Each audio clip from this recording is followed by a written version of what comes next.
بسم اللہ الرحمن الرحیم. السلام علیکم ورحمۃ اللہ وبرکاتہ. How are you students? I hope you all are fine. Welcome to Islamiat class. آج کا ہمارا عنوان ہے علم کی فرضیت و فضیلت. علم کے معنی ہیں جاننا اور آگاہ ہونا. ڈیٹ اور ڈے مینشن کر لیجیے گا.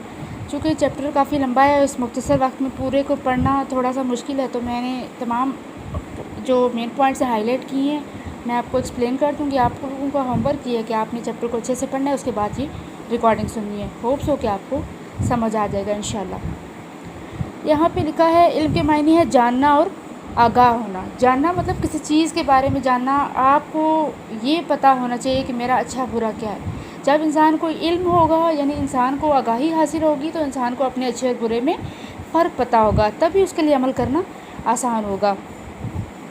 حق اور باطل میں اس کو فرق کرنا پتہ لگے گا. اگر فرض کریں دین کے بارے میں آپ سے کوئی کسی بھی طرح کا سوال کر لیتا ہے، جب تک آپ نے وہ چیز پڑھی نہ ہوگی، آپ کو اس کے بارے میں نالج نہیں ہوگا، آپ اس انسان کو نہ تو رپلائی کر پائیں گے اچھے سے، نہ ہی آپ اپنے مائنڈ میں ہی ڈاؤٹ میں رہیں گے کہ آپ کو خود ہی ذہن میں چل رہا ہوگا کہ آیا یہ چیز صحیح ہے یا غلط ہے.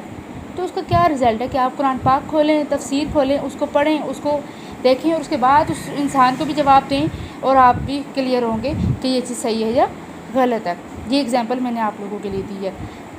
پھر علم کی فضیلت کیا چیز کس طرح سے ہے کہ اللہ تعالیٰ نے ہم پر تو بے شمار احسانات کیے ہیں جو کہ ان گنت ہے، جن کا کوئی ہم کیا کہہ سکتے ہیں کہ بدلہ چکا نہیں سکتے. لیکن علم ایک ایسی چیز ہے جس کی بنا پر انسان کو اشرف المخلوقات کا درجہ دیا گیا ہے. حضرت آدم علیہ السلام، جیسا کہ یہ کامن سا ٹاپک ہے علم، جو کہ ہم نے بچپن سے پڑھتے چلے آ رہے ہیں، تو ہمیں یہ اس بارے میں معلوم ہے. حضرت آدم علیہ السلام کو تمام فرشتوں کے نام سکھا دیے گئے تھے، جس کی بیس پہ تمام فرشتوں نے ان کو سجدہ کیا تھا. اور کیا وجہ تھی؟ علم وجہ تھی جس کی بیس پہ ان کو سجدہ کیا گیا تھا. نہیں تو اللہ تعالیٰ کو کیا فرشتے کافی نہیں تھے اپنی عبادت کے لیے؟ اللہ تعالیٰ نے انسان کو بنایا صرف اس لیے کہ ان کو دنیا میں بھیجنے کے لیے نائب اور خلیفہ کی ضرورت تھی، جو حضرت محمد صلی اللہ علیہ وسلم کے بعد اللہ تعالیٰ کا پیغام، اللہ تعالیٰ کی کتاب کا جو کیا کہہ سکتے ہیں کہ تشریح ہے، وہ لوگوں تک کر سکیں. اب ہمارے پاس جہاں بتایا جا رہا ہے کہ پہلی وحی جو حضرت محمد صلی اللہ علیہ وسلم پر نازل ہوئی تھی، جس کا موضوع کیا تھا؟ علم. حضرت محمد صلی اللہ علیہ وسلم کو کہا گیا تھا کہ اپنے رب کا نام لے کر پڑھیے جس نے آپ کو پیدا کیا. تو حضرت محمد صلی اللہ علیہ وسلم نے کیا جواب دیا؟ میں پڑھنا نہیں جانتا. تو حضرت جبرائیل علیہ السلام نے ان کو تھوڑا جھنجھوڑ کے بولا پڑھو. انہوں نے پھر بولا میں پڑھنا نہیں چاہتا. یہ عمل 3 بار دہرایا گیا. اس کے بعد حضرت محمد صلی اللہ علیہ وسلم کے سینے میں تمام تر جتنے بھی علوم ہیں وہ سارے اتار دیے گئے. ان کے سینے میں تمام علم اتار دیا گیا. علم ایک ایسی چیز ہے جو ہم حاصل کر لیتے ہیں، جو ہمارے سینے میں ایسا محفوظ ہو جاتا ہے کہ وہ کوئی چاہ کر بھی ہم سے چرا نہیں سکتا. اس کے برعکس آپ دیکھیں، پیسہ ہے، سامان ہے، زیور ہے، کچھ بھی ہے، ہم جیسے کیسے وہ کما رہے ہیں، حاصل کر رہے ہیں، لیکن اس کے چوری ہونے کا ہمیں خدشہ ہمیشہ رہتا ہے. لیکن تعلیم ایک ایسی چیز ہے، آپ جس کو جتنا بانٹیں گے، جتنا تقسیم کریں گے، اس میں برکو، اس میں مزید اضافہ ہوتا چلا جائے گا.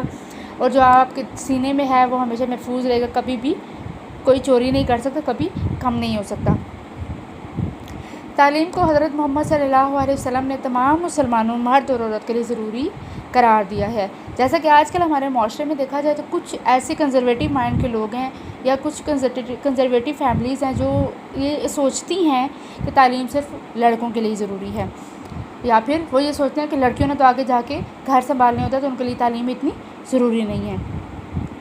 تو یہ چیز 1400 سال پہلے حضرت محمد صلی اللہ علیہ وسلم قرآن پاک کے ذریعے بھی ہمیں بتا کر گئے کہ علم مرد عورت دونوں کے لیے ضروری ہے. کیونکہ اگر یہ چیز دیکھی جائے، کامن سی چیز ہے کہ جب ایک عورت ہے تو ایک بچہ ہے، تو اس کی پہلی درسگاہ اس کی ماں کی گود ہوتی ہے. جب ماں کو ہی اچھے برے کا فرق نہیں معلوم ہوگا، تو بچے کی تعلیم و تربیت سٹارٹ کہاں سے ہوتی ہے؟ ماں کی گود سے. اچھے ایٹیکیٹس، اچھے مینرز، دین کی باتیں، چھوٹی چھوٹی چیزیں جو ہم بچوں کو آج کل سکھاتے ہیں، وہ اگر ماں کو ہی نہیں معلوم ہوں گی تو بچے میں وہ چیزیں کیسے ہم لا سکتے ہیں؟ علم کی اہمیت یہاں پہ وہی چیز ہے جو میں نے آپ کو پہلے بتائی ہے کہ انسان کو زمین میں خلیفہ اور نائب بنا کر بھیجا جانا تھا، جس کی وجہ سے کیا تھا؟ اس پر تعلیم ضروری قرار دی گئی، اور حضرت آدم علیہ السلام کو سجدہ کروایا گیا فرشتوں کے ذریعے. حضرت محمد صلی اللہ علیہ وسلم نے اپنے بارے میں فرمایا، میں معلم بنا کر بھیجا گیا ہوں۔ آپ صلی اللہ علیہ وسلم اپنے علم میں اضافے کے لیے یہ دعا پڑھتے تھے، ربی زدنی علما، یا رب میرے علم میں اضافہ فرما۔ ہم سب کو بھی چاہیے کہ ہم جب بھی پڑھنے کے لیے بیٹھتے ہیں، ویسے بھی نماز کے دوران، آپ نماز فرض نماز کے بعد ویسے بھی کہتے ہیں جو دعا پڑھی جائے وہ اللہ تعالیٰ قبول فرماتا ہے، تو آپ یہ دعا ضرور کیا کریں کہ یا اللہ پاک میرا حافظہ اچھا ہو، دوسرا کیا ہے کہ میرے علم میں اضافہ فرما، اور اللہم انی اسألک علما نافعا و علما رزقا و اللہم انی اسألک علما نافعا، یعنی یا اللہ پاک مجھے نفع مند علم عطا فرما، ایسا علم جو میرے لیے فائدہ مند ہو، مزید آگے لوگوں تک میں پہنچاؤں اور ان کو بھی اس کا فائدہ ہو۔ جو علم ہم دوسروں تک پہنچاتے ہیں وہ ہمارے لیے صدقہ جاریہ رہ جاتا ہے۔ عہد رسالت میں اشاعت علم۔ اب یہاں پر کیا بتایا جا رہا ہے کہ حضرت محمد صلی اللہ علیہ وسلم کی تعلیم، وہ چاہتے تھے کہ لوگوں تک تعلیم پہنچے، وہ چاہتے تھے کہ لوگوں تک وہ پہنچا سکیں اللہ تعالیٰ کی تعلیمات کو، لوگوں کو بتا سکیں کہ قرآن میں کیا بتایا گیا ہے۔ اس چیز کا اندازہ ہم اس طرح سے لگا سکتے ہیں، جیسا کہ آپ سب کو معلوم ہو، میں نے بتایا تھا کہ غزوہ بدر میں جو کفار مکہ کی طرف سے قیدی آئے تھے، ان میں کچھ ایسے لوگ تھے جو اتنی طاقت رکھتے تھے کہ انہوں نے فدیہ ادا کیا اور وہ آزاد ہو گئے تھے۔ کچھ تو ایسے تھے کہ جو نہ تو پڑھنا لکھنا جانتے تھے اور نہ ہی جن کے پاس فدیہ تھا، ان کو تو ایسے ہی آزاد کر دیا گیا تھا، اور کچھ لوگ ایسے تھے جو پڑھنا لکھنا جانتے تھے۔ 17 میرے خیال میں تعداد جو تھی 17 تھی، تو ان کو حضرت محمد صلی اللہ علیہ وسلم نے کہا تھا کہ اگر تم چاہتے ہو کہ تمہیں رہائی ملے تو تم مسلمانوں کا ایک ایک بچہ پڑھا دو، اس کے بدلے تمہیں رہائی ملے گی۔ تو اس بات کا اندازہ ہم جہاں سے لگا سکتے ہیں کہ کس طرح سے حضرت محمد صلی اللہ علیہ وسلم نے، ہمارے دشمن ہی تھے نا کفار، کیونکہ وہ ہمارے اسلام کے دشمن تھے تو ہمارے دشمن تھے، ان سے کس طرح سے انہوں نے اپنے بچوں تک تعلیم دلوائی۔ پھر کچھ احادیث ایسی ہیں جن کو اگر ہم دیکھتے ہیں تو پتہ چلتا ہے کہ علم ایک ایسی چیز ہے کہ اگر ہماری گمشدہ میراث ہے، یعنی جہاں ہمیں ملے اس کو لے لینا چاہیے۔ آپ کو اچھی بات یا دین کی بات اگر کوئی چھوٹا بتا رہا ہے، کوئی بڑا بتا رہا ہے، کوئی بھی بتا رہا ہے، اگر آپ کو لگتا ہے وہ بات اوتھینٹک ہے تو آپ کو وہ لے لینی چاہیے اور اس پر عمل کرنا چاہیے، کیونکہ ہر انسان کا حق ہے کہ اس کو علم دیا جائے، اس کو بتایا جائے۔ علم حاصل کرنے کے لیے ہمیں تو یہ بھی ہے کہ اگر علم حاصل کرنا پڑے، علم حاصل کرنے کے لیے تمہیں چین جانا پڑے تو بھی چین تم جاؤ۔ حصول علم کی اہمیت۔ مسلمانوں کو علم کی طرف سب سے زیادہ توجہ دینی چاہیے۔ قرآن نے دین کے بنیادی احکام کے ساتھ ساتھ دنیاوی فلسفہ، تاریخ، غذا اور غذائیت اور سائنسی علوم پر غور و فکر کی بھی دعوت دی ہے۔ رزق حلال بھی اسلام کا تقاضا ہے۔ اب یہاں پر یہ بتایا جا رہا ہے کہ جیسے کہ ہمیں دینی تعلیم حاصل کرنے کا حکم دیا گیا ہے، تو اس کے ساتھ ساتھ ہمیں عصری علوم یعنی سائنسی علوم بھی جاننے چاہیے، کیونکہ دین اور دنیا دونوں کو ساتھ ہم چلائیں گے تو وہ ایسے ہی ہوگا کہ جب ہمیں دونوں چیزوں کے بارے میں علم ہوگا۔ آج اگر ہم دیکھیں تو ہماری سائنس ٹیکنالوجی، ہماری جو کتنے کنٹریز ہیں یا ملک ہیں، وہ ٹیکنالوجی کتنے آگے بڑھ چکے ہیں، تو جب تک ہمیں اس چیز کا علم نہیں ہوگا ہم ان کے ساتھ کیسے چلیں گے؟ کارواں تو تبھی چلے گا نا جب ہمارے پاس علم ہوگا۔ تو یہاں پہ یہی بتایا جائے کہ اس علم کو حاصل کرنا بھی ضروری ہے، اس کے ساتھ ساتھ رزق حلال بھی اسلام کا تقاضا ہے، یعنی آپ پڑھیں بھی اور اللہ تعالیٰ کا فضل یعنی رزق حلال بھی کمائیں اور اللہ تعالیٰ کا جو حق ہے وہ بھی ہم ادا کریں۔ یہاں پر لکھا ہے اللہ کے بندوں میں سے اہل علم ہی اللہ سے ڈرتے ہیں۔